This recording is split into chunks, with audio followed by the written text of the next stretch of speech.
And now, it's time for the Runnin' Rams Basketball Hour with Coach Jim Barron, presented by Rhode Joe's Saloon, legendary food and drink at 920 WHJJ. Good evening and welcome to another edition of the Runnin' Rams Basketball Hour here at Rhode Joe's Saloon. I'm Steve McDonald, and we've got plenty of great guests coming up. We're going to start with Matt Swiss, who you're probably familiar with on GoRhody.com. We'll get to Matt in just a second. Also, Coach Barron, of course, is going to be with us.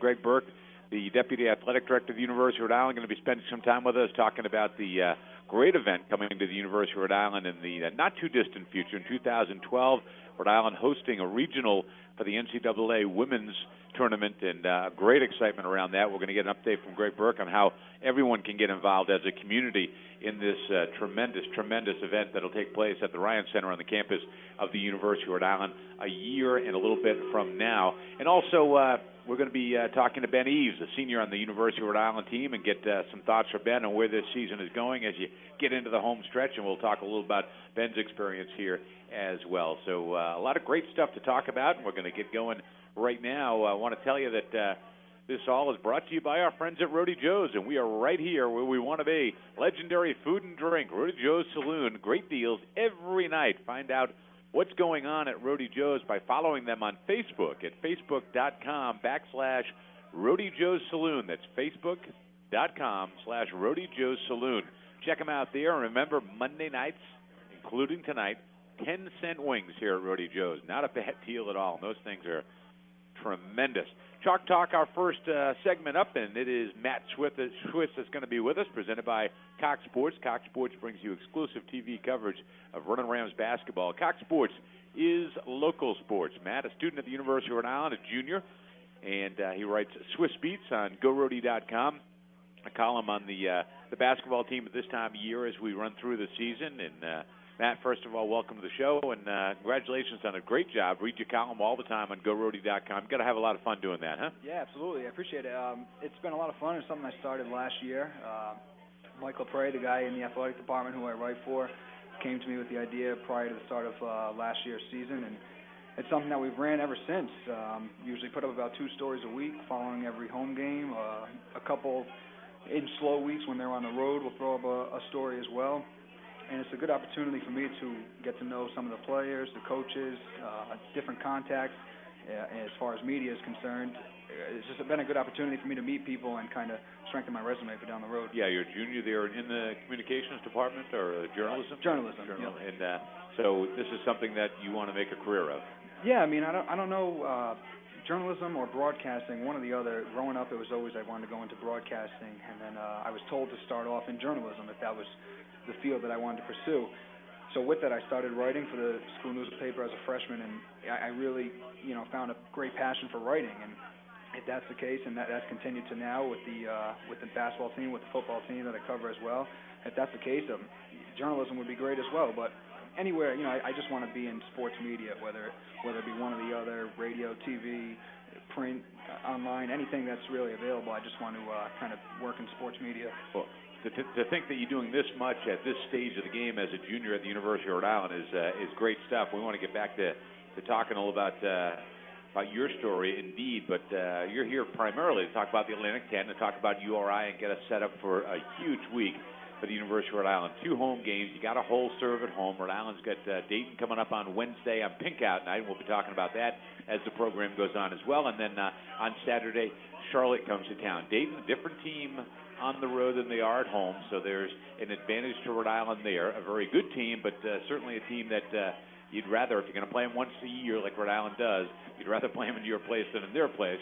And Charlotte, a team that's really trying to find themselves, and they're struggling a bit. So it's an opportunity for Rhode Island to go into a couple of games with a slight advantage and a chance to make a little bit of a run here at home, getting ready for that home stretch. Yeah, absolutely. You said it. You got, especially in college, you got to hold true on your home court, and I think URI does a great job, especially in the non-conference. Their resume, non-conference at home, is well known, and once you get into conference play, things can't change. They slipped up against LaSalle, but all things considered, they're typically a great team at home. Dayton, like you said, they hold true on their home court, but I think they're below 500 at this point on the road. I think they're sitting at around 3-4 on the road. it's a game you got to win. It's one of those top tier or a team that's considered to be a top tier team in the A10, and if you want to be considered, down the stretch toward the end of the season as one of those competitive teams in the A10, these are the teams that you got to beat. And Charlotte, like you said, strong season last year, tailed off toward the end, and they just really haven't been able to put it together this year. But the win against Xavier the other night, maybe that could jumpstart their season a little bit. It's still plenty to be determined, especially in the middle of the pack in the A10. So Charlotte's a team that they're looking for key wins as well, and they're a team that you got to take seriously, and you just got to hold for it at home. Yeah, for Rhode Island, it's been a kind of a curious road to get to their 5-4 record right now, as they lost a couple at home to LaSalle and to Xavier, and gone on the road and beaten St. Joe's. They've beaten Richmond, which is their biggest upset of the year, happened away from home as well. So they've had success away from the Ryan Center this year, and have a couple of blemishes on their home record, which is not something that's usually the case. You look around the league, and things are really starting to shape up a little bit. There's a lot of teams jammed to the middle of the pack, though, and really what's at stake, it seems, is home court in that first round of the playoffs. The bye teams, the top four seeds, aren't solidified, but they're certainly likely to be Duquesne, Xavier, Temple, Richmond. Those four teams are really a cut above the rest as far as the records go. Duquesne and Xavier at 8-1, and Temple and Richmond coming in at 7-2. And then at 5-4, a couple of games away from that, you got Dayton, URI, UMass, and GW. And then the other 6 teams. Looks like Joe's is probably out, and Fordham as well, as far as the tournament goes. So that means that Rhode Island right now is a game up on the competition as far as getting that home court in that first game, and that's really vital. Oh, yeah, absolutely. Especially when you have the success that you have had at home. And granted, like you said, this team has gone on and won a few games on the road this year in conference play, with the win at St. Louis, which is always a tough place for them to play, and the win at St. Joe's, which is a nice win. St. Joe's always plays URI tight. It's nice to solidify and know that you're going to be able to have that home game, whether you're 5, 6, 7, 8 seed.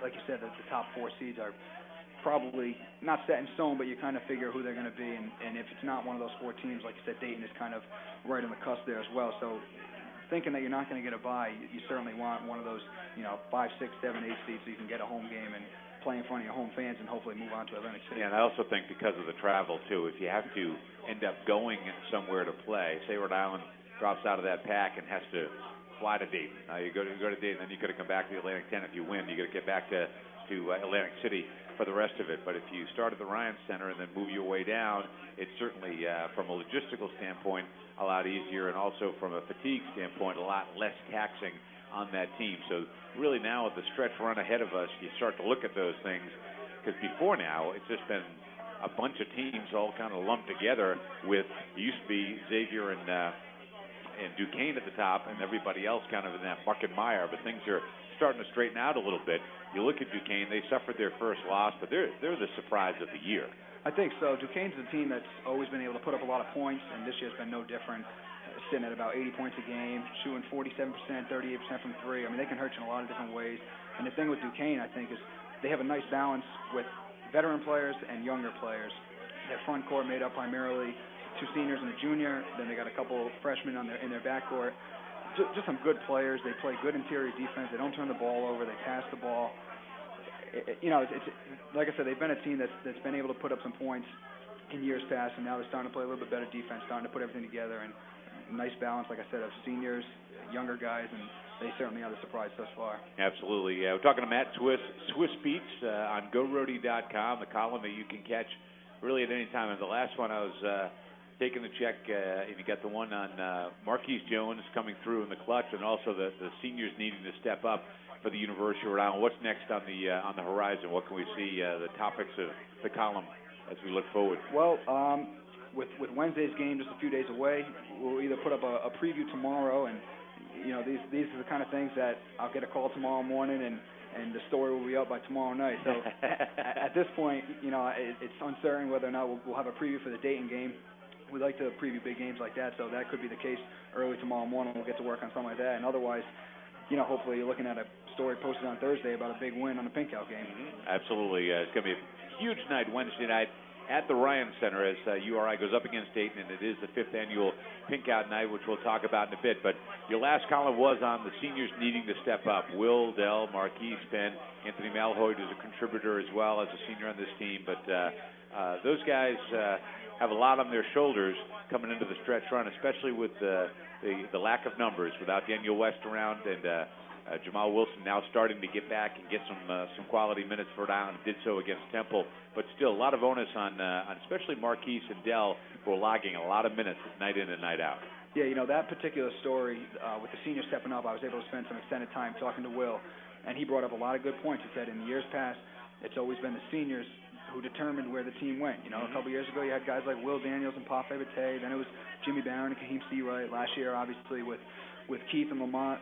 And now this year you got 4 of them, and it's always been the seniors that determine where you go. So these guys, you know, take it seriously, and this is their last chance, their last hoorah, and they want to make sure they go out on top. And, you know, like you said, with just 7 scholarship players at this point, some of your go-to guys like Delroy and Marquise, your 2 seniors, logging a lot of minutes, upwards of 35, 36, 37 minutes a game. And even Akeem Richmond with that Fordham game a couple weeks ago had 40 minutes. And, you know, you don't want to see that, but if you don't have any other choice with just the 7 scholarship guys, and that's what it's going to take, and they love it. You know, I was able to talk to Marquise after the game, and he loves it. He said he doesn't want to come out. You know, what player wants to come out? You're doing what you love doing. You're playing basketball. So, you know, they're ready for the challenge, and, you know, you hope it doesn't catch up to them down the stretch. That's a lot of minutes on their legs. So. You forget about that sometimes. We old guys forget about it anyway, not you guys, but you know, when they're in AAU, they're playing 3, 4 games, 5 games a day. Right. You know, and then coming back the next day and playing another 3 or 4 on a jamboree weekend. And so they love it. Yeah, it's not you know, for me to take a half an hour walk and come back the next day and have to do it again. It's a bit of a struggle, but for these guys, you know, it's part of what they do when they're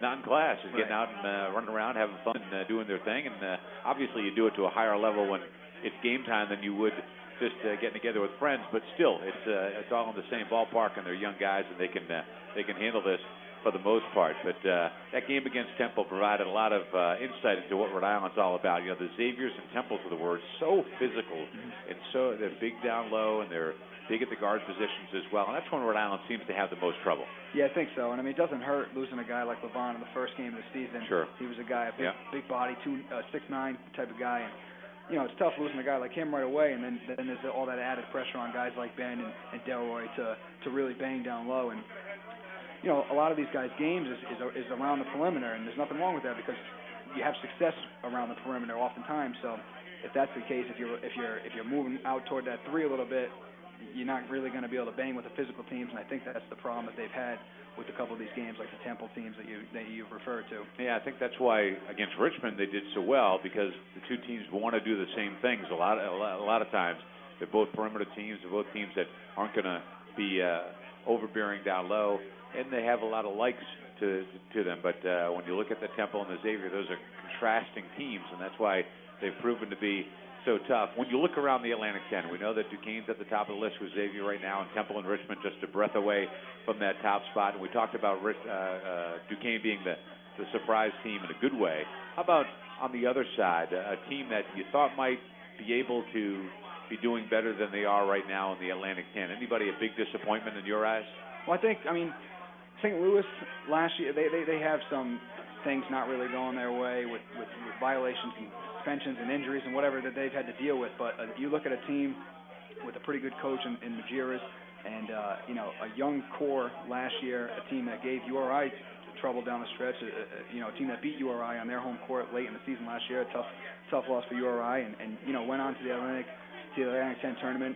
I kind of thought that they were going to be in the thick of things with a young nucleus coming back, a young group of guys to lead them, but like I said, early on they had some problems with you know, academics and all that kind of stuff, and some injuries that have set them back. So other than that, we mentioned Charlotte was a pretty strong team last year until the end where they kind of faded. You thought maybe they'd be in the thick of things, and they've gone off to a slow start. So I guess that was kind of a surprise, but it's so wide open at this point. You never know. Beating Xavier might kind of jumpstart them a little bit. The conferences have their ebbs and flows, and in the Atlantic 10, this would not be considered a banner year, but it's kind of a fun year because so many teams are so competitive with each other within the conference itself. It's a pretty exciting year. Your thoughts on how many A-10 teams can advance to the NCAA tournament? I mean, I think you're probably going to be looking at 3. It all depends on whether or not Duquesne can keep it up, because this is kind of unfamiliar territory for them. You're not sure. They're not a typical A-10 powerhouse, so you don't really know what you're going to get from them down the stretch once tournament time comes around, once we get later on in the season. But a team like Temple, you kind of got to figure is going to be in there. Xavier will probably be there. Richmond, as of right now, is in the last 4 out, I think, as far as, Joe Lenardi's latest bracketology. I think Richmond's in the last 4 out. So you don't know if they can kind of turn things around with, a couple of go-to scores that they have, some good proven players that they have on their team. I think Temple and Xavier, and then maybe one of Duquesne and Richmond, and you never know. Somebody's bound to make a run through the A-10 tournament, and who knows if another team can sneak their way in. You wonder how much Duquesne has to do. I mean, they're 8-1 in the league, but their non-conference is pretty soft, and their RPI is down. It's still not really in the ballpark, even though they're at the top of your league, which is never a good thing for the league either, to have that representative not be able to show up all that well in non-conference. Right. So Duquesne is in a precarious position. They also have to convince people. You got to get in that room. You got to be able to convince people that you're the caliber of team that can play there. They really probably have to go to the finals of the tournament, no matter what they do down the stretch. I would think at least to go. So you look at Xavier and Temple as kind of the benchmarks, and then what the A-10 needs is somebody in that final other than Xavier and Temple. If they're in the same side of the bracket when they get going, it's probably a good thing because it means that one of them might get knocked off, but could probably make it on their own in a semifinal appearance or whatever, and somebody else can sneak in and maybe get the automatic bid or at least get to the finals and improve their resume a little bit. It's going to be a tricky path.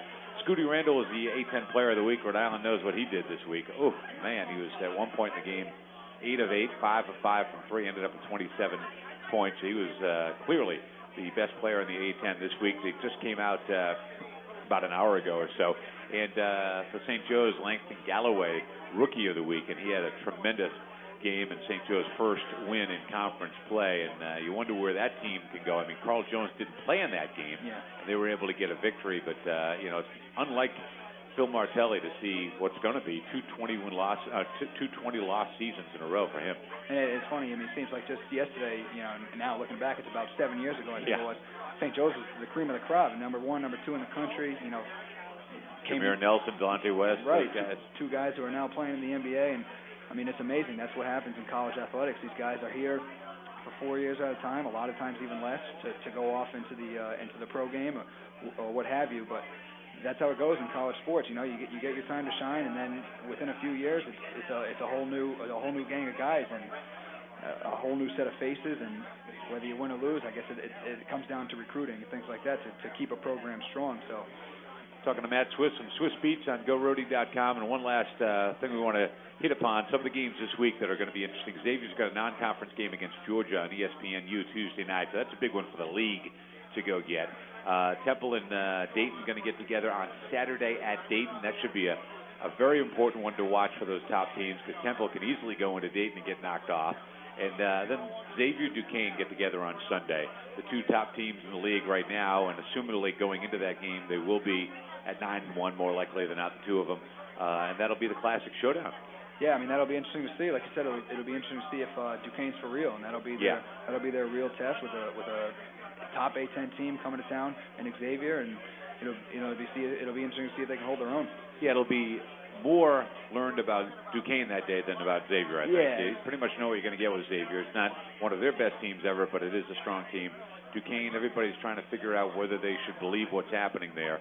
And I think that probably a lot of what's happening is exactly what should be believed, because Ron Everhart's brought in some quality players, and he's playing at a great clip, and seems to have things going in the right direction. The A-10 could certainly use a nice finishing run by Duquesne. Matt, thanks so much for being with us. We appreciate it. You do a great job, and we appreciate you being a big part of the URI scene, and you're a great journalist at a very young age, and we expect great things from you in the future, as we've already seen so far. So congratulations on a job well done, and have fun the rest of the way. Thank you. Matt Swiss with us, Swiss Beats on GoRhody.com, doing a terrific job for the University of Rhode Island. We are going to take a break. We're at Rhody Joe's Saloon, legendary food and drink, great deals every night.